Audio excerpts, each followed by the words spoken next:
Hello and welcome to Friday Digest this afternoon. Thank you all for joining us. I am Danielle Lipinski, Director of Membership and Digital Engagement here at Maryland LCV. I'll be your host today for a special Friday Digest because Kim Coble, our usual host, is a guest speaker today. Our goal with these Friday Digests is to provide you with information, tools, and resources to be an active and informed advocate. We also want the agenda for these virtual meetings to be driven by your interests and needs. So please keep us posted about what you want to hear. You can do this by filling out the survey at the end of the conversation. As you join, please type your name into the chat and where you're tuning in from. And as we move through the half hour we have together today, please type your questions and comments in the Q&A and chat box. Today's Friday Digest focus is on Maryland's all-important transition teams. For those of you who may not be familiar with the concept of transition team, when a newly elected official is preparing to take office, they assemble a team of trusted individuals to help them turn their campaign platform into priority actions for their administrations. Our guests today are currently volunteering their time and expertise to serve on 3 different transition teams. Our Executive Director, Kim Coble, is co-chair of Governor Moore's Climate and Environment Executive Policy Transition Committee. Maryland LCV Board Member Nancy Kopp, former Maryland State Treasurer, is serving on Comptroller Lederman's transition team as working co-chair, and Maryland LCV Board Member Melanie Hartwig Davis, owner of HD Squared Architects, is serving on the Environment Transition Team for Attorney General Brown. All told, Maryland LCV has 5 board members and our executive director serving on transition teams for our new leadership of our state. Along with our guests, Education Fund board member Lance Davis and board member Candace Dotson-Reed are also serving on Comptroller Lederman's team. Ed Hatcher, former Maryland LCV board chair and chair of Maryland LCV's Political Action Committee, is also co-chairing Governor Moore's Climate Transition Team with Kim. I've been with Maryland LCV since 2009, and this is the first election cycle our organization has had such a prominent and important role in the new administration for our state. This is a clear reflection that Maryland LCV is a trusted partner for our elected officials. Powered by engaged active advocates like all of you, we now have an incredible opportunity for even more progress for Maryland's environment. With these new top leaders in place, we are positioned to ensure that action on climate and environmental justice are top priorities for our elected officials. Thank you for joining us this afternoon, ladies. Let's get started. So I'm going to start with some discussion questions. And the first one, I would love to start with Kim. Can you describe the current status of your team's process and what the end product is expected to be for the Moore transition team? Thank you, Danny. And thank you, Melanie and Nancy, for joining us as well.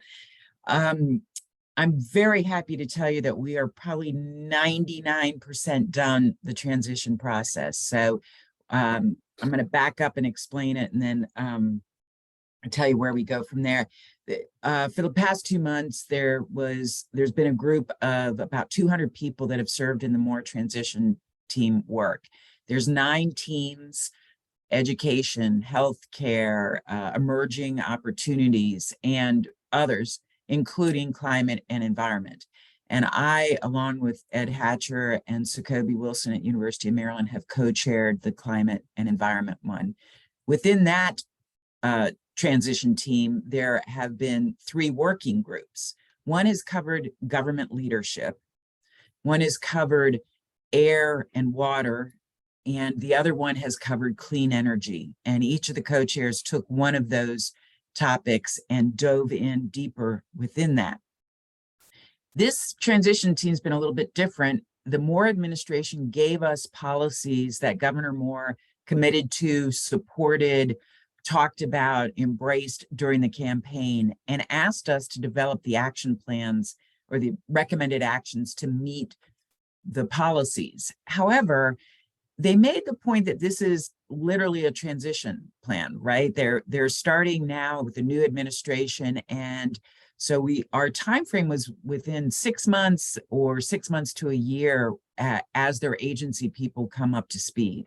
So we had short-term actions that we developed for the specific policies that Governor Moore had embraced around those 3 major topics.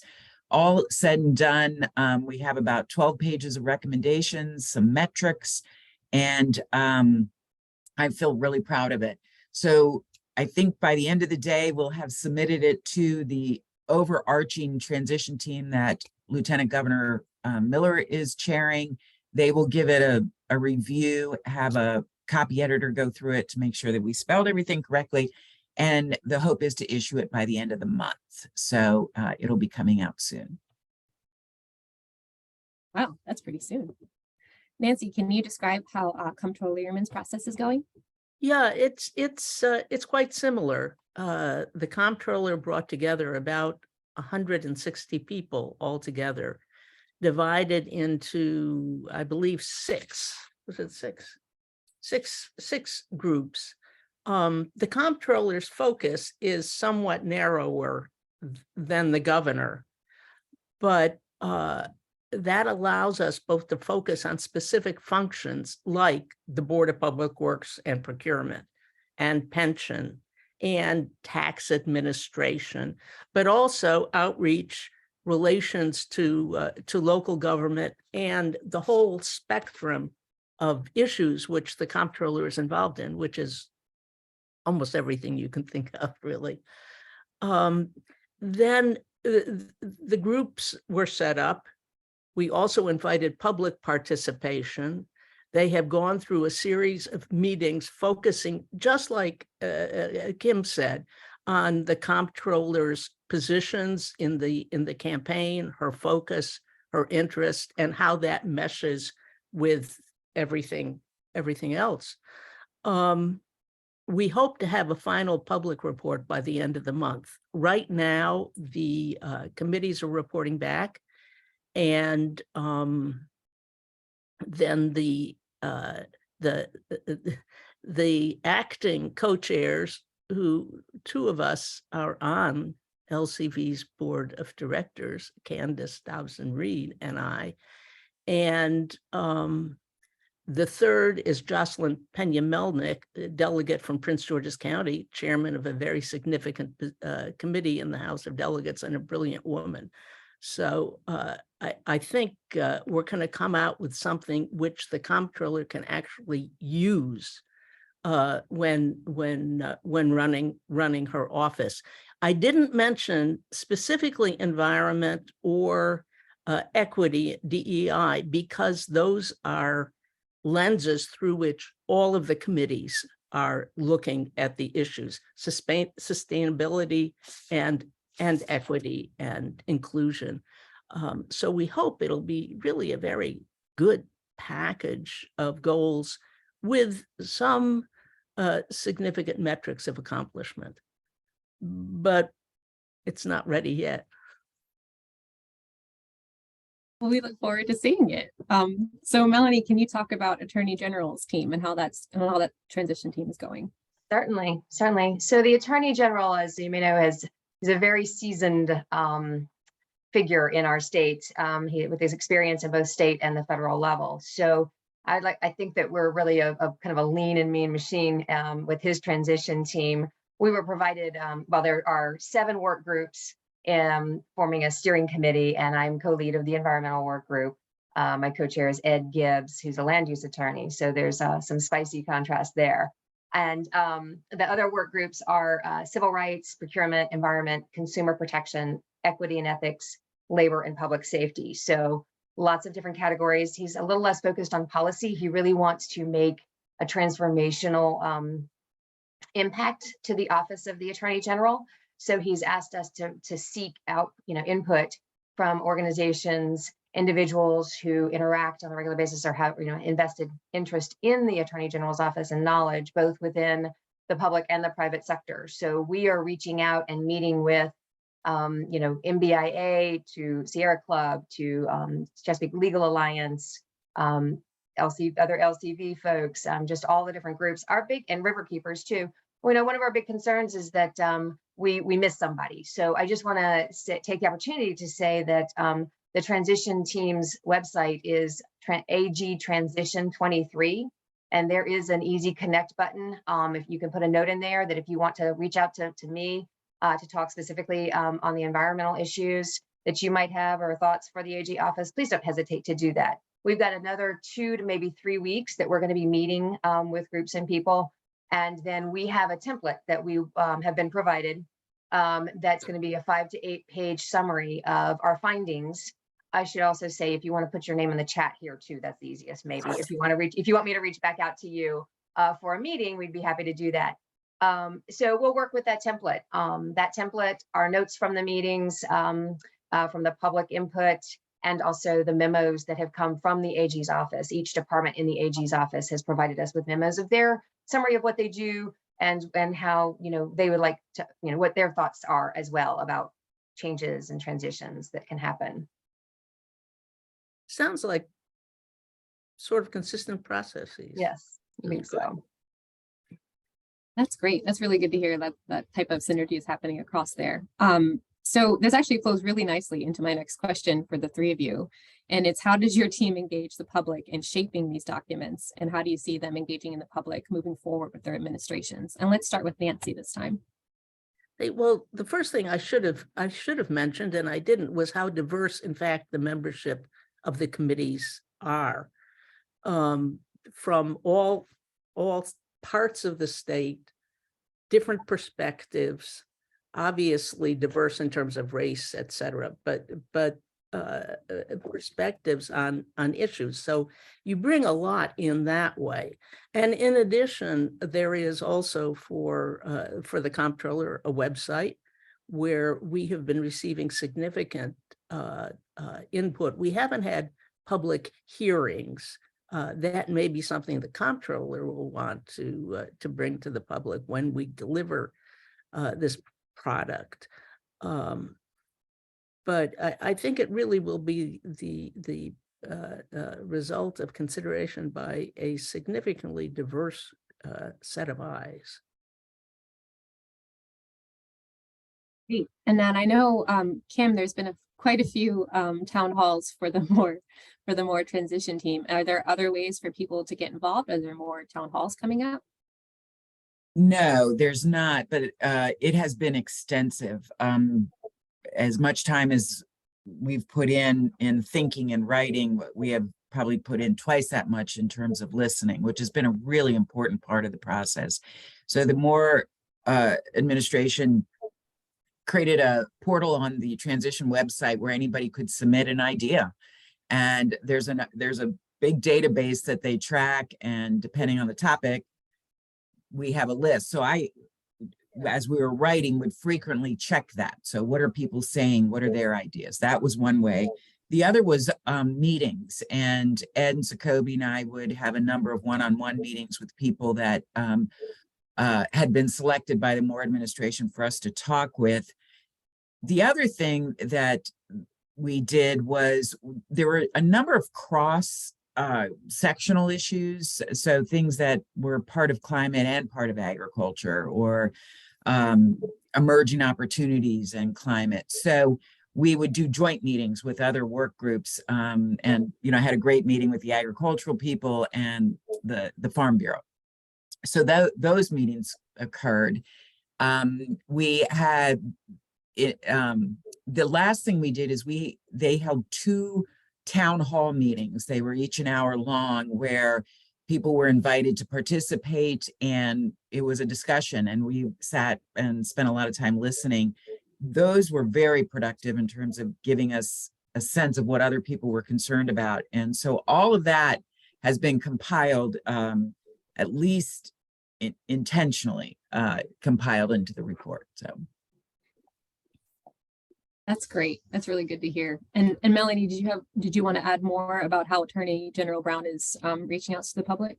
I think it's been very similar. We had one town hall that covered all of the work groups topics, and provided the opportunity for people statewide to provide input and then key into any specific work groups that they were interested in. And then it's been just a series of small group and one-on-one meetings across the state. So very similar. That's great. That's really great. So I'd like to ask the three of you now about your role in those transition teams, and what have you enjoyed most about being part of the transition teams? And let's start with Melanie this time. What have I enjoyed most? Well, I think the opportunity to provide, as an architect, my knowledge, I'm also on the Planning Advisory Board for Anne Arundel County. So that in addition to the LCV. So there's several different, basically, scales of level of involvement that I have with the environment, from individual buildings to county planning to the statewide. So I think, being able to reach out and really dig in to those topics with other experts has been just very enlightening to me. I know that we're here to educate the Attorney General on what the issues are and what opportunities he has out there. But I have to tell you, I've learned so much in this process. So I think that's definitely been the highlight for me. But just this morning we had a nugget that I valued from it was just a couple of a riverkeeper and an attorney, another land use attorney who advocates just diligently for the critical area and the forest, and is really working on our behalf here. And he'd been in the state for over 40 years working on this, and to hear his history and the transition and the culture of the Attorney General's office, people like that who really have some history and some high level observations about what we can do, again, because the Attorney General is looking for transformational information. He's obviously focused on budgets and getting better, staff salaries and more resources, more staffing, just the nitty gritty of running the office, but that high level. So I would say just the meeting the people and gleaning all that information has been the highlight for me. That's great. And Nancy, what has been a highlight for you? What have you? I would say very much the same. Not only the information that I'm getting, which is fascinating, but the looking at the different perspectives and different experiences, and then working with people to try to meld them into one understanding, or bringing things together. It has been a terrific experience, and it's because people are really serious about the comptroller and listen to what she said she wanted to accomplish, and they're really focusing on how that can be done. So it's pretty exciting. That's great. And how about you, Kim? What has been your favorite part? Absolutely same point, just the input and thoughtfulness of people. To add to the points that Melanie and Nancy have said, though, is I just have been inspired by the quality of engagement from people. They, whether they're an interested citizen or whether they're a business leader or whomever, I can't think of one comment in the last 3 months from anybody that wasn't thoughtful, respectful, a serious contribution. And there were thousands of people for us, like between 1,000 and 2,000 people that engaged in the MORE transition. And all of them have been a really positive conversation. And I think that speaks well of Maryland. I think it speaks well for the MORE administration, and hopefully it speaks well of the process. That's great. Really good to hear. So my next question has to do with, how do you foresee the different transition teams utilizing these reports as they make policy moving forward? And let's start with Nancy. I think the comptroller is very serious about getting people to look, as the others have said, at broad goals, at high goals, at transformation in line with the sort of things she said, and then sitting down and trying to go through and set out step by step what we used to call a Gantt chart. How do we actually accomplish these things over time? And as Melanie said, short term, midterm, long term, and being able at specific points to look back and say, yes, we've done this. No, we haven't been able to do this yet. What's the problem? And actually using it as a working document, not just for the public, but for the comptroller in carrying out her responsibilities. It's really great to hear. So Melanie, same question. Sure. Well, I think, our 5 to 8 page memos are going to be handed back, to the Attorney General, to his, heads in the departments that they impact. And, really, they're going to need to sit with that internally. And some of it is going to be fairly straightforward as far as, needing to, so the AG doesn't write policy, right? So he's going to, reach out to his legislators, reach out to departments, reach out to whatever those, whoever's responsible or has the power to kind of make a transitional change in that, and work in collaboration with them to achieve that.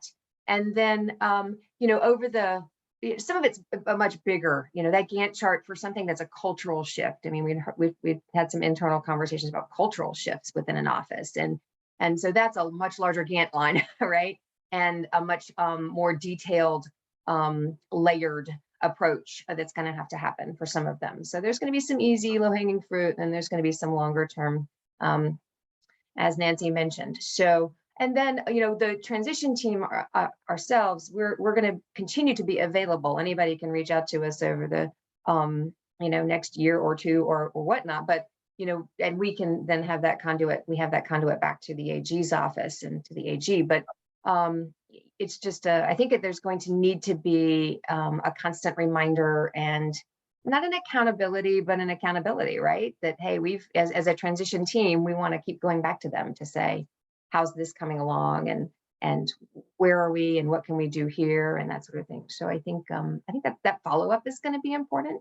There's going to be a lot of things on their plates at each department and with the AG himself. So kind of have to be let me just squeaky add, wheel. I would hope at some point that the principals, the comptroller, the governor, the AG, and the treasurer will be able to sit down and see what they have in common, their goals, et cetera, and actually set out a joint plan. This is Nancy Kopp's dream, because there is a lot that cut across all the offices.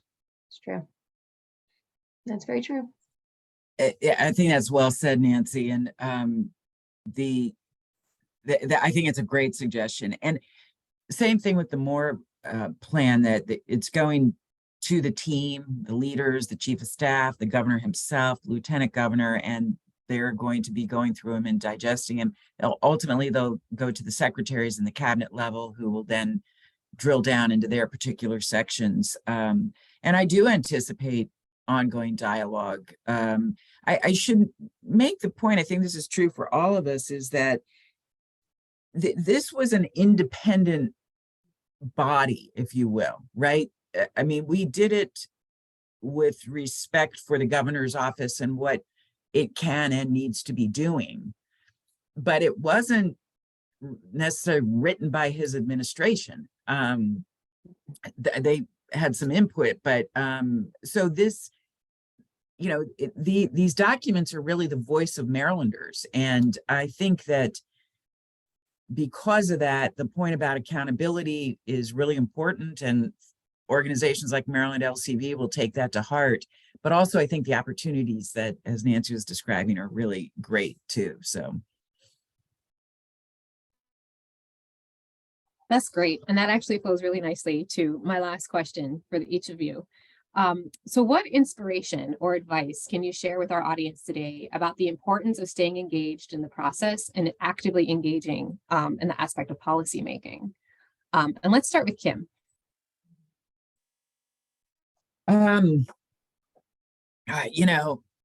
We talk about this every week, staying engaged and staying involved, and your voice matters. It just does. And this is another example of where your voice matters. And I remain very enthused about the quality of comments that people have, and hopefully those joining this call as well. I would stay in, I would track what the administration's doing, what particular agencies you're interested in. There are many places for citizens to engage on commissions and boards, and they're looking for people all over. So if you're interested in serving in that way, there's opportunities. Of course, you can always support your favorite NGOs that are doing the frontline work and enabling us to do what we do. So you can access this type of work through other organizations, but the opportunities are endless. And I truly, in my heart of heart, believe that not only do we have the opportunity, but we have the responsibility to engage. So I hope everybody will. Thank you. And so Melanie, what advice or inspiration do you have for our listeners today? Sure. Well, I'm a bit of a realist, being a small business owner and a mom of 3 and everything else I do. I realize that it's really time consuming and sometimes challenging to keep a pulse on the activities that are going on at the state level or the county level. So I think my advice would be to find, what is your everyday path, what groups are in your everyday path, and what your passions are. And because the expanse of where you can be involved, the number of groups that are engaged at different levels, it's almost infinite, right? So find what's easy for you in your current life and your current life pattern, and don't hesitate to jump in. And even if it's just a baby step, I mean, this week alone, there's the state, we're talking a lot about the state level, but the counties are starting their budget seasons. So I attended my District 7 in Anne Arundel County's budget town hall, and have the opportunity there, because it starts with that nugget. And the county executives and at the local level, if that's just easier for you, don't think less of that. That is critical too. It's not everybody can, my office is located in Annapolis, right? Some of us are in Annapolis. That's easy for us a little bit easier for us to be at the state level. I just say, go where it's easy for you and don't hesitate to speak up and speak and learn about what, involves your life. And it all trickles up. Thank you, Melanie. And how about you, Nancy? What advice or inspiration? I can would you say amen. I think it's really true. And I think it's very interesting as the members of the comptroller's team writ large have gone through this process, that they themselves, coming from all over the state, all different backgrounds, etc., have come to realize they can make a real difference. And that's very encouraging. The openness and transparency. And in turn, just as Kim and Melanie said, then it gives them a sense of not only the possibility, but responsibility to keep at it. And I think if we can keep that attitude going, it's it's terrific. That's great. Fantastic. Well, thank you so much for your thoughts and for your time volunteering on these transition teams. I only know periphery from Kim's experience about how much time that takes up. So, so thank you all so much. So that's all the time that we have here for today. If you want to receive our weekly updates where we'll share how these transition reports turn into policies and other important conservation news, sign up for our e-newsletter, Conservation Weekly, which will be dropped into the chat just now. Next week, I'm really excited to announce we're going to have Secretary Josh Kurtz from the Department of Natural Resources joining us. We'll be back to our regularly scheduled programming of Kim interviewing folks. So please tune in next week. We'll be here every Friday throughout the legislative session to give you updates from Annapolis. So if you could, please fill out our short 5-question survey, which should be in the chat in a few seconds. Let us know what you want to hear about. We really want these to be a connection to you. And as my title says, I would love to engage with you as our members and figure out what you want to hear about and how we can make the Annapolis process more transparent for you. So we'll be sending a follow-up email in the next few hours with those links also to all the transition teams. And how you can get more involved. And we look forward to seeing you next week. Thank you all so much for joining us today. Thanks. Thank you very much. Thanks, everybody.